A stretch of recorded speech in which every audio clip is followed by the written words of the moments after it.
O tema do mês, a prática da oração, nós vamos refletir exatamente no texto bíblico que foi utilizado na nossa leitura pública. Lucas capítulo 11, a oração do Pai Nosso.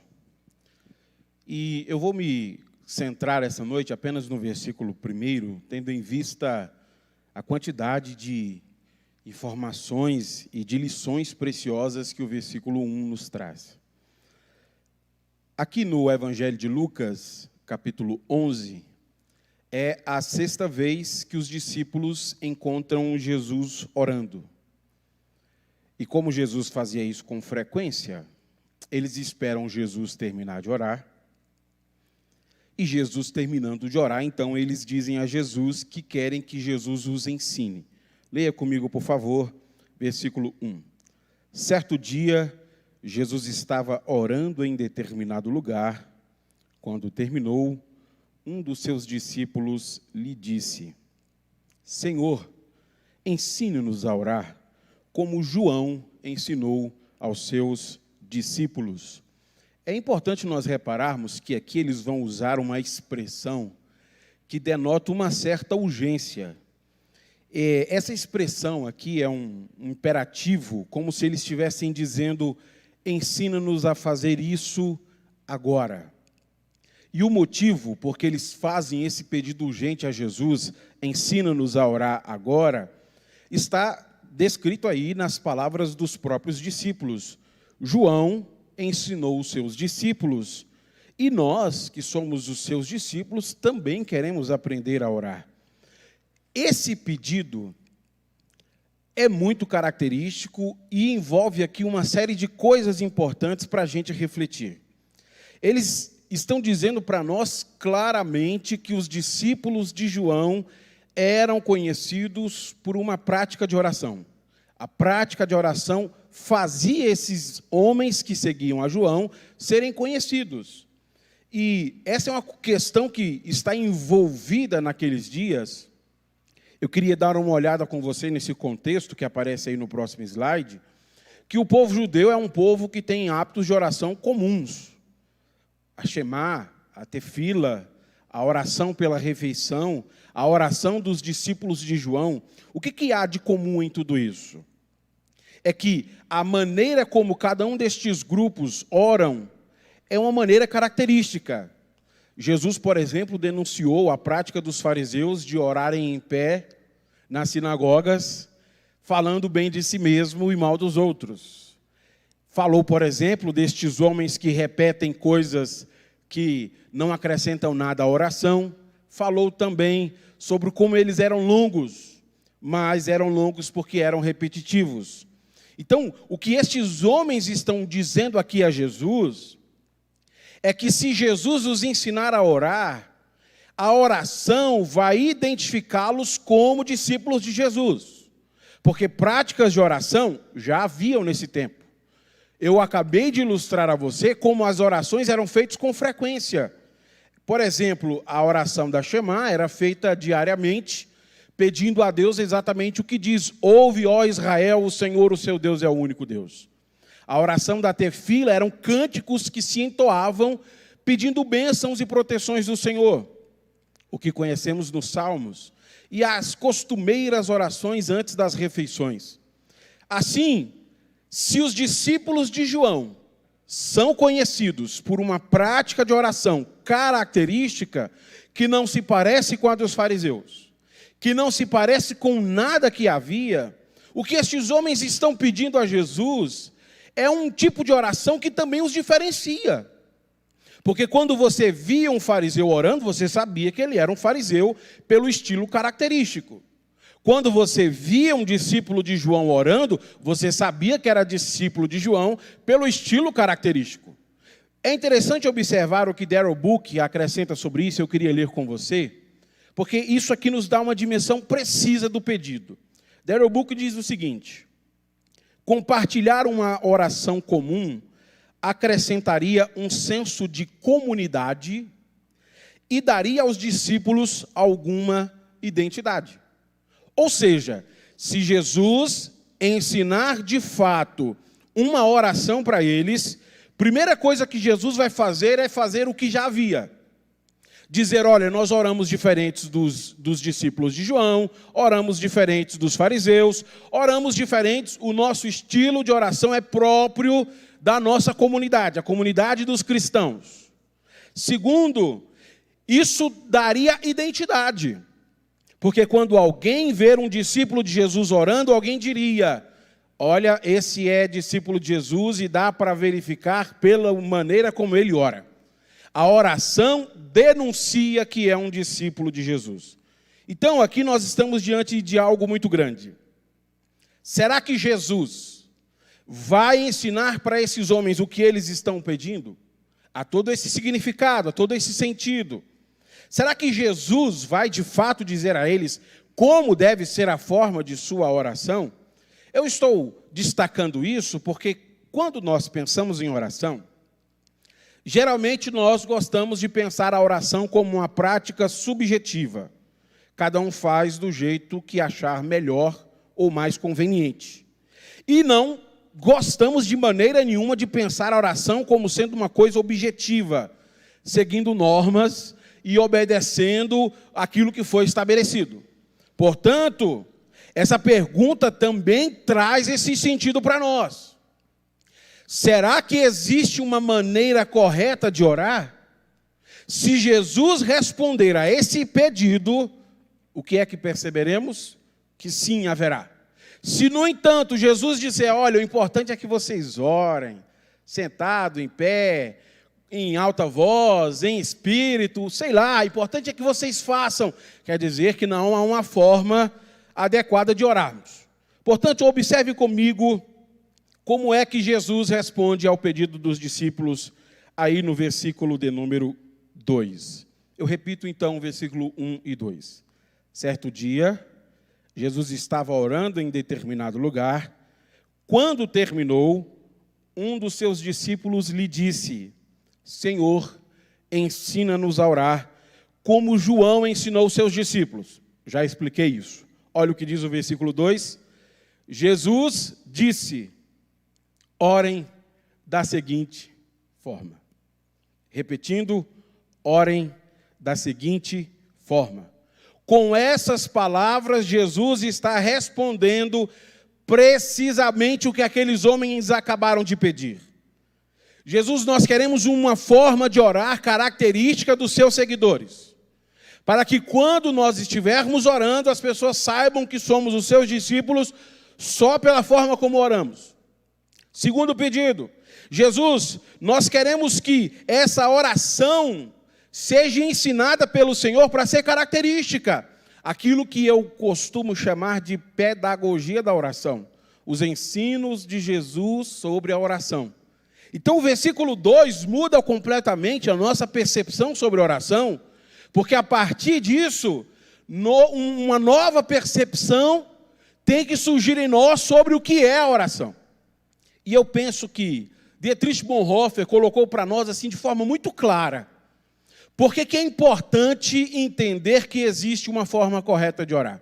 Eu queria ler com você, apesar de ser uma citação longa, eu queria lendo e explicando, para você perceber como nós vamos ter dificuldades de passar de eixo. O eixo da subjetividade, onde cada um ora do jeito que imagina ser a forma correta, para o eixo da objetividade. Nós orando do jeito que Jesus ensinou. Eu queria ler então. Dietrich Bonhoeffer diz assim, a frase, pode passar, Josué, isso. A frase, aprender a orar, soa estranho para nós. Se o coração não transbordar e começar a orar por si mesmo, dizemos, ele nunca aprenderá a orar. O que ele está dizendo? Ele está dizendo que é isso que nós pensamos oração. Bastante emoção, bastante convicção, bastante envolvimento. Então você quer aprender a orar? Ore. Só dobre o joelho e ore. Mas aí ele continua. Mas esse é um erro perigoso. Certamente muito comum entre os cristãos. Pensar que o coração pode orar por si mesmo. Pois então confundimos desejos, esperanças, suspiros, lamentações, alegrias, tudo que o coração pode fazer por si mesmo, como sendo oração. Esse é o grande problema de tratarmos oração como uma coisa subjetiva. Que nós praticamos ações pensando que é oração. A gente chega em casa, bota uma música de fundo, senta no sofá e começa a ouvir aquela música, e se envolve com a letra da música e diz, olha, eu fiquei um tempo orando, sentei, ouvi a música. Ou então, a gente chega em casa decepcionado com alguma coisa que a vida nos fez, e dizemos palavras a Deus que expressam o nosso coração. O grande perigo da subjetividade é não estarmos orando de fato, mas apenas estarmos balbuciando palavras. E aí ele continua dizendo, confundimos terra e céu, homem e Deus. Oração não significa simplesmente derramar o coração. Significa antes de encontrar o caminho para Deus e falar com Ele. Quer o coração seja cheio ou vazio, nenhum homem pode fazer isso sozinho. Para isso, ele precisa de Jesus Cristo. Pastor, eu não estou sentindo muito confortável para orar. Ore a si mesmo. Pastor, eu estou sentindo muita convicção para orar. Ore a si mesmo. Pastor, os meus sentimentos, ore a si mesmo. Porque a oração é este caminho que nos leva até Deus. E por que é um caminho que nos leva até Deus? Porque foi ensinado por Jesus. Nós não temos que esperar condições ideais para orar. Veja, pastor, eu não tenho condição de orar esse ano. Eu estou passando uma crise emocional. Ore, apesar de suas crises. Veja, pastor, eu não tenho tempo para orar, porque eu trabalho muito. Ore, apesar da sua agenda cheia. Nós não podemos tratar a oração como sendo uma questão de escolha ou não. Como se fosse um restaurante à la carte de nós dizermos, eu quero isso, isso eu não quero. Absolutamente o contrário. Quando entendemos o que Jesus está dizendo, nós entendemos como a oração é essencial para aqueles que servem a Deus. Como a oração é característica de discípulos de Jesus Cristo. Jesus vai responder a este pedido, ensinando a eles como eles vão orar. Jesus vai compartilhar com eles uma oração que é prática e que nos ensina. E aí eu queria falar rapidamente sobre essa oração que Jesus vai compartilhar. Hoje nós estamos no fundamento para a gente seguir o mês inteiro, aproveitando o máximo que vai ser dito. Veja que eles pedem que Jesus os ensine, e Jesus ensina de uma forma muito simples. A estrutura de Jesus da oração tem um endereço, 2 declarações e 3 pedidos. Olhe comigo aí, por favor, no slide da maneira como eu apresentei. Está muito fácil de entendermos. A oração tem um endereço, a oração tem 2 declarações e a oração tem 3 pedidos. Qual o endereço da oração? Pai. Abba. Toda oração é feita a Deus. Segunda coisa que Jesus nos ensina sobre a oração. Toda oração se fundamenta em 2 declarações importantes. Primeira declaração, santificado seja o teu nome. Segunda declaração, venha o teu reino. Além disso, toda oração, ela envolve 3 pedidos. Primeiro pedido, dá-nos hoje o pão para este dia. Segundo pedido, perdoa os nossos pecados, assim como perdoamos aqueles que pecam contra nós. Terceiro pedido, não nos deixe cair em tentação. Isso aqui é muito importante para nós, porque tudo que Jesus vai ensinar para os seus discípulos sobre a oração está contido nessas palavras. Pois bem, eu expliquei a vocês tudo o que Jesus está dizendo no versículo 1 e passei por cima da oração de maneira como ele nos apresenta. Agora eu queria fazer 3 aplicações sobre o que aprendemos com o versículo 1, ensine-nos a orar. Primeira lição, pode passar, Josué. Ore com a ênfase correta. Nós precisamos aprender a orar a partir da formulação ensinada por Jesus. E Jesus aqui não está nos dando palavras para serem repetidas. Como se Jesus estivesse dizendo, olha, quando vocês forem orar, é só repetir. Muito pelo contrário. O que Jesus está nos ensinando aqui são ênfases. Quando vocês forem orar, essas ênfases não podem faltar em suas orações. A ênfase correta é muito importante. E por que, pastor Israel, que a ênfase correta é importante? Eu queria te dar 2 exemplos bíblicos de quando a ênfase da oração está errada, Deus não ouve a oração. Primeiro exemplo, Mateus capítulo 6, versículo 7. Ao orar, não repitam frases vazias sem parar, como fazem os gentios. Eles acham que, se repetirem as palavras várias vezes, suas orações serão respondidas. Você consegue perceber como a ênfase do fariseu era uma ênfase distorcida? A ênfase de alguém que fica horas repetindo as mesmas coisas, achando que oração de efeito e de impacto é essa oração repetitiva. Uma ênfase errada, uma oração não atendida.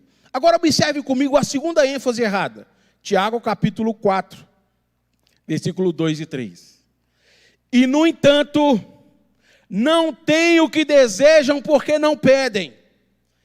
E quando pedem, não recebem, pois seus motivos são errados. Pedem apenas o que lhes dá prazer.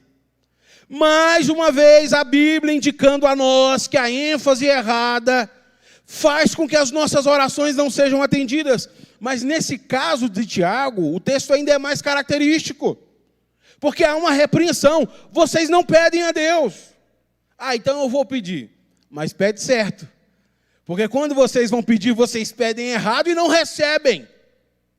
Você consegue perceber como é importante para nós, discípulos de Jesus, aprendermos com Ele a orar? Termos a ênfase correta na oração? Passa o próximo aí, por favor, querido Josué. Esse mês, o convite que nós fazemos a você é para que você venha todos os cultos aprender a ênfase correta. Todas as terças, todos os domingos, a palavra de Deus estará sendo pregada para que nós possamos chegar com segurança diante do Senhor. Nós precisamos estar atentos ao que a palavra de Deus nos ensina.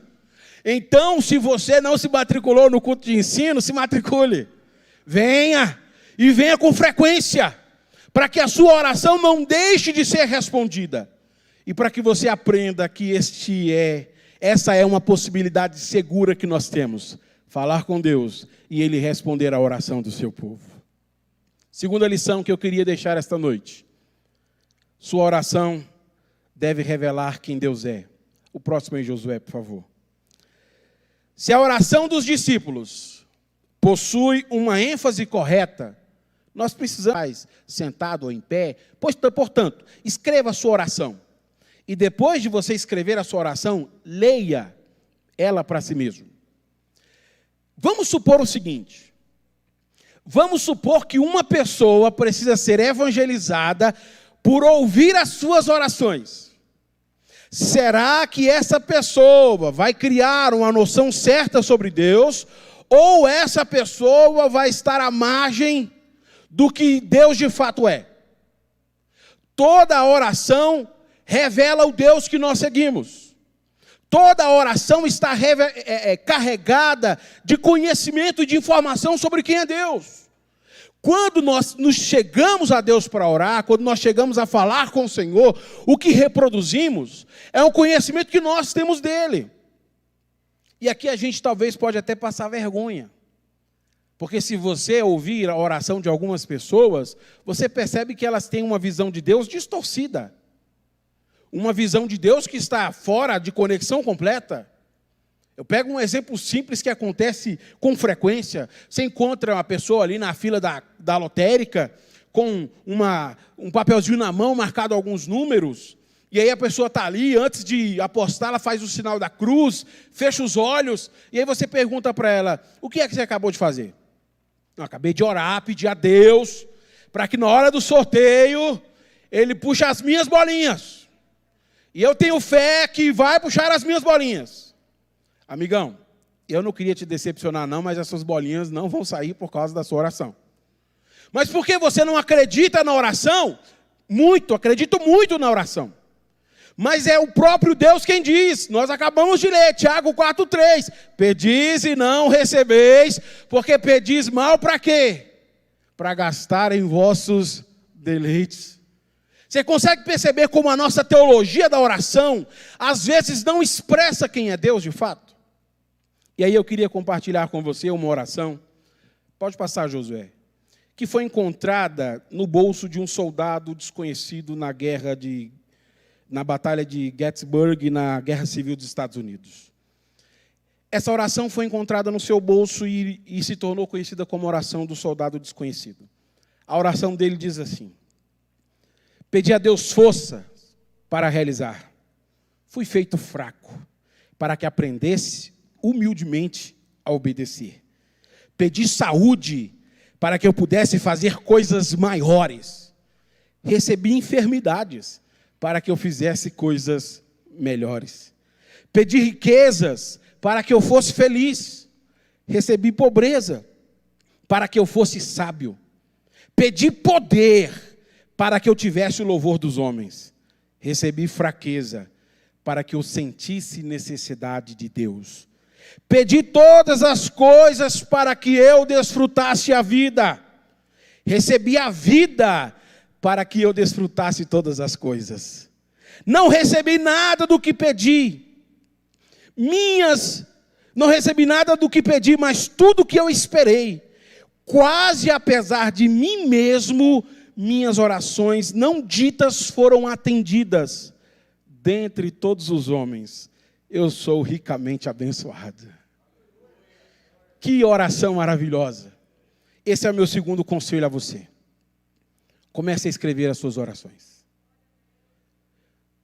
Sente com o papel e com a caneta, sem pressa, e anote o que você vai dizendo a Deus. E depois leia as suas orações. E se você perceber que você não sabe orar, vai começar uma grande revolução na sua vida. Porque você vai se encontrar com o mestre que Jesus querido, que vai te ensinar a dizer as palavras certas a Deus. E você vai ver como a oração vai produzir uma grande transformação no seu ser. Escreva as suas orações. Não tenha pressa de fazer isso. No seu celular, no computador, mas faça, para que você cresça enquanto ora. Terceira e última lição que eu gostaria de dar a vocês. Os discípulos de Jesus são conhecidos pelas suas orações. Quando os discípulos dizem a Jesus, ensine-nos a orar, eles estão reconhecendo que não sabem orar como deveriam. Também deveríamos reconhecer que nós não sabemos orar como deveríamos. E quando reconhecemos que não sabemos orar, nós não estamos dizendo que não existe uma forma correta. Muito pelo contrário. Estamos dizendo que estamos à margem daquilo que deveríamos estar. Mas que precisamos aprender. Precisamos aprender a orar como os discípulos de Jesus oram. François Fenelon diz algo muito impressionante sobre isso. Ele diz o seguinte: Senhor, eu não sei o que pedir, somente o Senhor conhece o que necessito. O Senhor me conhece muito melhor do que eu me conheço. Pai, dê a seu filho aquilo que ele não sabe como pedir. Ensina-me a orar. Ore o Senhor mesmo em mim. O meu filho pequeno de 6 meses vai aprender a falar muito em breve. E ele vai aprender a falar o português, porque os seus pais falam português. Essa é a mesma noção da oração. Se nós queremos aprender a orar, nós temos que ouvir Jesus orando, para que Ele nos ensine como nos dirigir a Deus. De fato, precisamos reconhecer que não sabemos, mas o reconhecimento não é para nos distanciar. Pastor, eu não oro porque eu não sei. Pois bem, é por isso mesmo que você deveria orar. Porque é ouvindo Jesus orar que nós aprendemos a orar com Ele. Isso fica muito claro para nós nas palavras de Jesus. Vocês orem assim. Se Jesus tivesse respondido, não há uma forma correta de orar. Ou se Jesus tivesse dito, olha, oração é para quem já sabe. Todos nós estaríamos desestimulados com essas palavras. Mas essas palavras nos animam. E você sabe por que elas nos animam? Porque nós vamos ter o professor conosco durante a oração. Esse professor que nos deu uma lição muito valiosa nas suas próprias palavras. Eu queria, portanto, terminar a pregação fazendo um apontamento muito importante. Por que nós precisamos orar? E por que a oração é algo tão importante? Pastor Ricardo Barbosa coloca isso para nós de uma maneira precisa. A oração nos transforma. As nossas orações não existem para mudar os planos de Deus, mas para transformar e converter nossos caminhos e pensamentos aos seus. Você sabe como é que Jesus começa a oração? Teu nome, teu reino, tua vontade. Quando começarmos a orar, nós viveremos uma revolução em nossas vidas. Descobriremos a vontade de Deus. Perceberemos que Deus está fazendo grandes coisas, mesmo que nós não estejamos acompanhando o que Ele está fazendo. Com uma oração, os nossos olhos se abrem para uma realidade divina, que de outra forma nós não enxergaríamos. O Senhor, Criador de todas as coisas, tem um plano muito bem elaborado, e Ele está fazendo tudo acontecer segundo a sua vontade. Quando nós oramos, nós entramos em movimento com Deus, que está trabalhando e governando sobre todas as coisas. E descobrimos que a oração começa com Ele. Não somos nós que vamos convencê-lo, somos nós que precisamos ser convencidos que a vontade dEle é boa, perfeita e agradável às nossas vidas. Somos nós que precisamos perceber essa dimensão divina que se apresenta diante de nós, como um Deus que governa tudo de forma sábia e soberana. Eu quero encerrar então orando por você, para que você saia daqui essa noite estimulado a começar a orar. Não há desculpas para dizer eu não oro, porque é importante frisar que quando os discípulos dizem ensina-nos a orar, Jesus não diz, olha, é de joelhos, ou é em pé, ou é andando, ou é com a venta no chão. Você sabe o que é venta? Venta é como nós chamamos lá na Fercal, o nariz. Jesus coloca toda a ênfase na forma, porque é aí que está o valor da oração. Pastor, eu não consigo ajoelhar para orar. Ore sentado. Pastor, eu não consigo orar sentado. Ore em pé. Independente da posição, você não pode deixar de orar a Deus. Senhor, esta noite eu queria orar pela tua igreja que está aqui. Nós precisamos, Senhor, dessa transformação. Essa transformação em nosso ser, para entendermos o teu reino, para entendermos a tua vontade, para glorificarmos o teu nome. Ajuda-nos, ó Deus, a estarmos centrados naquilo que o Senhor está nos ensinando, ó Deus, não só esse mês. Permita, Senhor, que a oração se torne uma prática de vida para nós. Espírito Santo de Deus, o Senhor que fala no íntimo do nosso ser. O meu pedido, ó Deus, é ao Senhor, para que o teu Espírito Santo coloque esta noite uma brasa em nossos corações, um desejo intenso de aprender a orar com aquele que está ensinando os seus filhos. Ensina-nos a orar, ó Deus, ensina-nos, Jesus, a orar. Ensina-nos a perceber essas realidades divinas que são alheias e desconhecidas de nós. Ensina-nos a ver como o Senhor está governando todas as coisas. Ensina-nos a confiar, Senhor, na Tua vontade que é boa, perfeita e agradável. Ensina-nos, ó Deus, a estar com os olhos abertos para os céus, para este caminho que nos conduz à Sua vontade. Ensina-nos, ó Deus, é assim que nós oramos e Te pedimos. E fazemos isso em nome de Jesus. Amém.